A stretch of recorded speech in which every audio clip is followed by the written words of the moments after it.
ሰላም ጤና ይስጥልን የሐሳብ ዴሊ ቤተሰቦቻችን በዛሬው ይዘንላችሁ የመጣነው በራሻና በዩክሬን መካከል ያለው ጦርነት አሁን ተባብሷል። አዳዲስ የጦር መሳሪያዎችም ወደ ጦር ግንባሩ ተካተዋል። ውድመቱ ግን እጅግ የከፋ ደም አፋሳሽ የተባለ ሆኗል። በራሻና በዩክሬን መካከል ያለው ጦርነት ጋብ የማለት አዝማሚያ አሳይቶ ነበር። የሰላም ስምምነቶች ተስፋቸው እየለመለመ ነበር ግን ያለው ሁኔታ በአንድ ቀን ሙሉ በሙሉ ተቀያይሯል። ቭላዲሚር ፑቲን ከዘለንስኪ ጋር በአካል ግንኙነት እንዲሁም ውይይት እንደሚኖር እሽታቸውን ሰጥተው ነበር። ከዚህ በኋላ ብዙ መላምቶች ተሰጥተው ነበር። የዩክሬኑ ጦርነት መቋጫው ተገኘለት ተብሎ ነበር። ቭላዲሚር ፑቲን በተደጋጋሚ ጥያቄውን ውድቅ ሲያደርጉ ነበር። ዘለንስኪ ጦርነቱን ከጀመሩ በኋላ አውሮፓ በዋነኝነት አሜሪካ በትኩረት ስትሰራበት ነበር። አሁን ከቅርብ ጊዜ ወዲህ ግን ሙሉ በሙሉ የጦርነቱ አካሄድ ተቀይሯል። ጦርነቱ ወደ ኢራን ዞሯል። በዚህም የተነሳ ከፍተኛ የትኩረት ማጣት እንዲሁም የድጋፍ መቀነስ ታይቷል። አሁን በዩክሬን የተቀዛቀዘ ጦርነት ተመልክተን ነበር። ጆ ባይደን የመጀመሪያው ጉዳያቸው አርገውት የነበረው የዩክሬንን ጉዳይ ነበር። በመጨረሻ የስልጣን ቀናቶቻቸው በመቶዎች የሚቆጠሩ የእርዳታና የድጋፍ ሰነዶችን ፈርመው ነበር። በዚህም የተነሳ ትራምፕ በተደጋጋሚ ሲወቅሷቸው ነበር።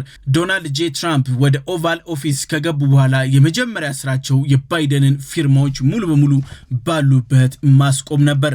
በዚህም የተነሳ ጦርነቱ መቀዛቀዝ ታይቶበት ነበር።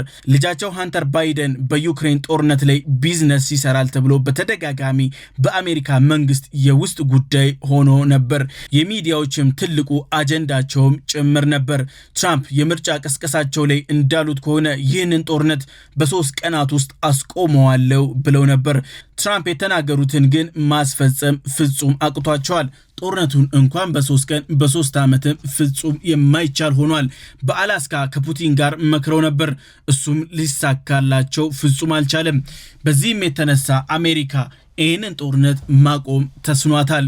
ግን የጦርነት እርዳታውን ግን ከግማሽ በታች ቀንሰዋለች። ትራምፕ በሁለተኛ የምርጫ ዘመናቸው ወደ ዋይት ሃውስ ከገቡ በኋላ ዘለንስኪን ከፍ ዝቅ አድርገው ተናግረዋቸው ነበር። አንተ 3ኛውን የዓለም ጦርነት ለማስነሳት እየሮጥክ ነው። የሰላም ስምምነት ፈርም፣ እሺ በል፣ አንዳንድ ግዛቶችን ለራሻ ስጥ፣ አንተም ከምትቀበለውን ተቀበል፣ በሰላም ወደ ሰላም እንሂድ ብለው በተደጋጋሚ ማስጠንቀቂያ ሰጥተው ነበር። ተደጋጋሚ የተባለ ቀነ ገደቦችን ሰጥተው ነበር።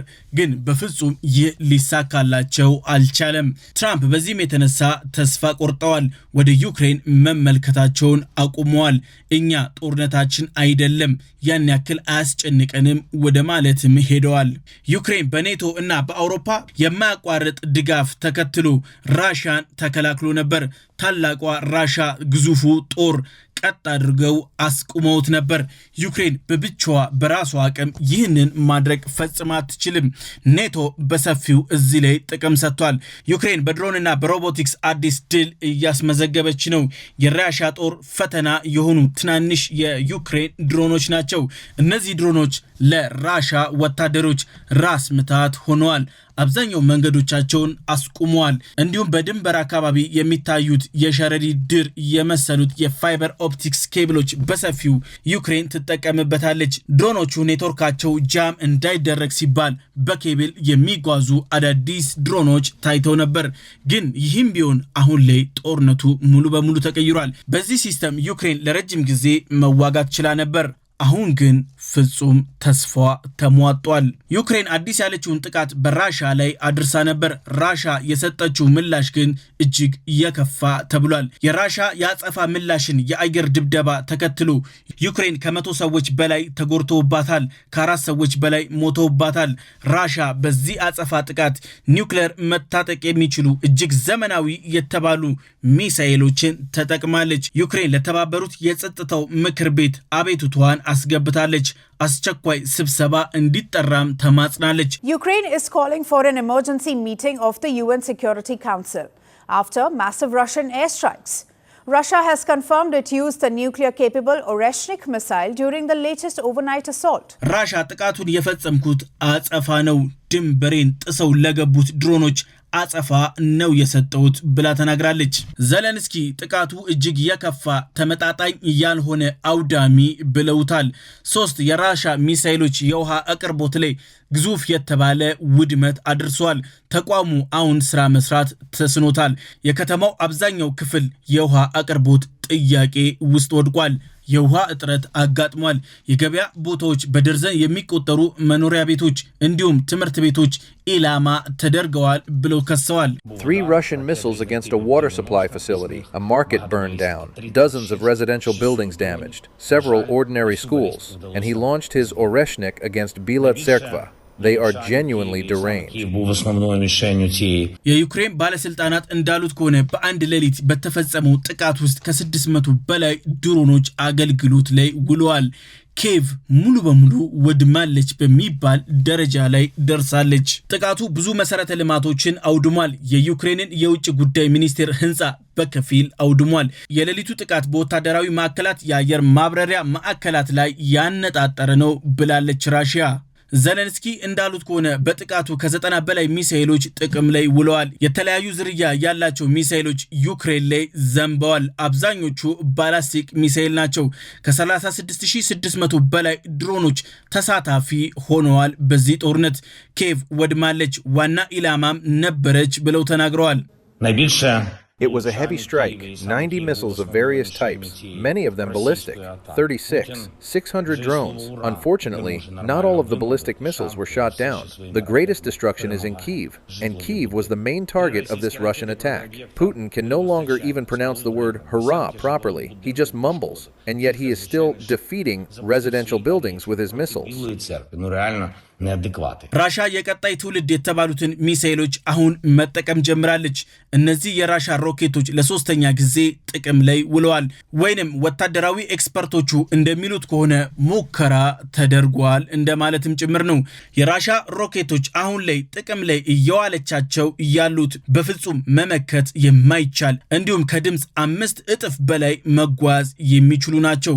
አሁን ያሉ የትኛውም የአየር መቃወሚያዎች መመከት አይችሉም። አሁን ያሉት የትኛውም የአየር መቃወሚያዎች ይሄንን የራሻ ሚሳኤልን መቃወም አይችሉም።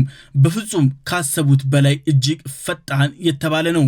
ራሻ አዲስ የሰራቻቸው ሮኬቶች ከ3000 እስከ 5500 ኪሎ ሜትር በላይ ኢላማቸውን ተወንጭፈው ማጥቃት ይችላሉ። በፍጹም ኢላማ የሚስቱ አይደለም። ሮኬቱ የኒውክሌር አረሮችን መሸከም ይችላል። እውነትም ፑቲን እንዳሉት ማቆም አልተቻለም። የምዕራቡ ሀገራት ወታደራዊ ተንታኞች ነገሩን እንዲህ ብለው ጠርተውታል። እጅግ አስገራሚ ጥያቄም ሆኖባቸዋል። ራሻ የድል በዓሏን ባከበረችበት ወቅት የዛ ቀን ነበር እነዚህን ሮኬቶች ያሳየችው። ግን አብዛኛው ወታደራዊ ተንታኞች ይህ ፕሮፓጋንዳ ነው ብለውት ነበር። አብዛኞቹ ወታደራዊ ተንታኞች እንደሚሉት ከሆነ በዚህ ጦርነት ላይ ራሻ እንደዚህ አይነት በቴክኖሎጂ ከላይ እስተታች የታጨቀ ሮኬት ማሳየቷ ራሻ ምን ያክል ጠንካራና ጀግና መሆኗን ያሳበቀ ነው ብለዋል። በአንድ ቃል ግን ሁሉም ተስማምቷል።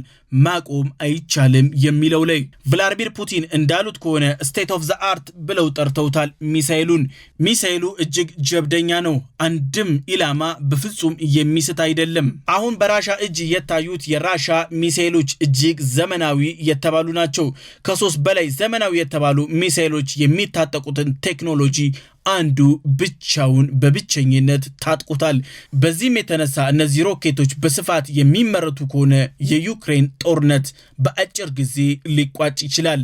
አሜሪካና አጋሮቿ አዲስ ሮኬት ከፊት ለፊታቸው ተጋርጦባቸዋል። ፍጹም መመለስ የማይቻል 5 ጊዜ ድምፅን ማጠፍ የሚችል ታላቅ ስጋት። ኬቭ በቅርቡ ያጠቃችው ጥቃት አጸፋው እንደሚመለስላት ታቅ ነበር። ግን በዚህ ደረጃ ይመለሳል ብላ አላሰበችም። አዳሪ ትምህርት ቤቶች ኢላማ ሆኖ ነበር። ከ1 በላይ ሰዎች ሞተዋል። ዩክሬን ግን በጥቃቷ ይህንን ብላለች። ኢላማ ያረኩት የራሻን የድሮን ማዘዣ ጣቢያ ነው ብላለች። ራሻም በተቃራኒው ወታደራዊ ጣቢያዎች ነው የሚል ምላሽ ሰጥታለች። ግን በሁለቱም በኩል ኢላማ ተደርገው የነበሩት አብዛኞቹ መኖሪያ ቤቶችና ትምህርት ቤቶች ናቸው። ፑቲን በደረሰባቸው ጥቃት ላይ ይሄንን ብለዋል። ድንገቴ ጥቃት ደርሶብናል፣ ብዙ ህንጻዎች ወድመዋል፣ አብዛኛው የሲቪሊያን መሰረተ ልማቶች ጥቃት ደርሶባቸዋል። ይህ የታቀደ እንጂ በአጋጣሚ የተደረገ አይደለም። ከ16 በላይ ዩኤቪዎች ድሮኖች በአንድ አቅጣጫ ከባድ ውድመት አድርሰዋል። ይህ ስትራቴጂካል አካሄድ ነው። አሁንም ራሻ ነገሩን እየመረመረች ነው ብለው ተናግረዋል። No one can say that they were supposedly trying to hit some other target, that our own defenses shot them down and they accidentally hit this building. The strike was not accidental. It came in 3 waves, 16 UAVs at the very same spot. Of course, we will investigate the details. They will be investigated. Appropriate conclusions will be drawn. ዩክሬን የአየር መከላከል አቅሟ እጅግ ጥሩ የሚባል ነበር። ከፍተኛ እርዳታ አግኝታለች በአየር መቃወሚያዎች ላይ። አሜሪካ በሰፊው እንዲሁም ኔቶ ያለውን አብዛኛውን አየር መቃወሚያ ሰጥቷል። በዚህም የተነሳ የራሻ ጀቶችን ማቀብ ተችሏል። አሁን ግን ራስ ምታት የሆነ ሮኬት እየመጣባቸው ነው፣ ፍጹም መቋቋም ያልቻሉት። አብዛኞቹ ወታደራዊ ተንታኞች እንደሚሉት ከሆነ አሁን የራሻን አዲሱን ሚሳኤል አንዳቸውም አውሮፓውያን ሀገሮች መመከት አይችሉም። አሁን የኬቭ አየር መከላከያዎች 2 ጉዳት አጋጥሟቸዋል። የመጀመሪያው እጥረት ነው። በጥቃቱ ብዙ አየር መከላከያዎች ወድመውባታል። ሁለተኛው ኬቭ ታጥቃው የነበሩ መቃወሚያዎች እጅግ ዘመናዊ የተባሉ ነበሩ። የአሜሪካን እንዲሁም የአውሮፓ ጋሻ መከላከያ መንቀባረሪያም ጭምር ነበር። አሁን ግን ጋሻነታቸው አብቅቷል። እነዚህን ሚሳኤሎች መመለስ ፍጹም ተስኗቸዋል። ሲደነባበሩ ተመልክተናል። በዚህም የተነሳ ዓለም የአየር መቃወሚያዎች ላይ አዲስ ጥናት ሊያጠና ይግድ ይለዋል። አሁን በራሻና በዩክሬን መካከል ያለው ጦርነት በተለያየ ግንባር እንደቀጠለ ነው። እነዚህ ሚሳኤሎች ዳግም መቼ በምን ሰዓት እንደሚመጡ አልታወቀም። ግን በጭንቀት ዩክሬን እየጠበቀች ነው። ራሻ ረጅም ርቀት መጓዝ የሚችሉ ሚሳኤልና ድሮኖች ላይ አተኩራለች። ዩክሬን አጭር ርቀት መጓዝ የሚችሉ እንዲሁም አጫጭር በፋይበር ኦፕቲክስ ኬብል የሚነዱ ድሮኖች ላይ ትኩረቷን ሰጥታለች። አውሮፓ በራሻ ጥቃት ብስጭቷን ገልጻለች። አውሮፓ በራሻ ጥቃት ብስጭታቸውን ገልጸዋል። ውግዘታቸውንም አሳልፈዋል። የሚሳኤል አጠቃቀም ላይ ያላቸውን ስጋት በግልጽ ተናግረዋል። ኬቭ አስቸኳይ ስብሰባ እንዲጠራላት እየጠየቀች ነው። ሩሲያ በድንበሯ አቅራቢያ ላሉ ጥቃቶች ምላሽ በመስጠት ላይ ትገኛለች። አሁንም ምላሾች ይኖራሉ ተብሎ ይጠበቃል። በሁለቱም ወገኖች መካከል የሚታየው የተባባሰ ጦርነት ነው። ሩሲያ ሚሳኤል ስርዓቷን እያጠናከረች ትገኛለች። ጦርነቱን ለማስቆም ዓለም አቀፍ ጥረቶች እስካሁን ድረስ አልቆሙም። ቱርኪ አሁንም ደፋ ቀና እያለች ነው። ሁለቱንም ሀገራት ከፍተኛ ባለስልጣናት እያነጋገረች ነው። ቱርኪ የኔቶ አባል ብትሆንም እጅግ ገለልተኛ የተባለች ነች። ከራሻም ከቻይናም ጋር ለመስራት የማይከብዳት ሀገር ነች። በዓለም ላይ ካሉ ስምምነቶች ውስጥ የአንካራ ስምምነቶች እጅግ ምርጥ የተባሉ የተሳካላቸው ናቸው። ኔቶ ራሱ የመሰከረላቸው። የሀሳብ ዴሊ ቤተሰቦቻችን የዛሬው ይህን ይመስል ነበር። በቀጣይ በሌላ አጀንዳ እስከምንገናኝ ሰላም።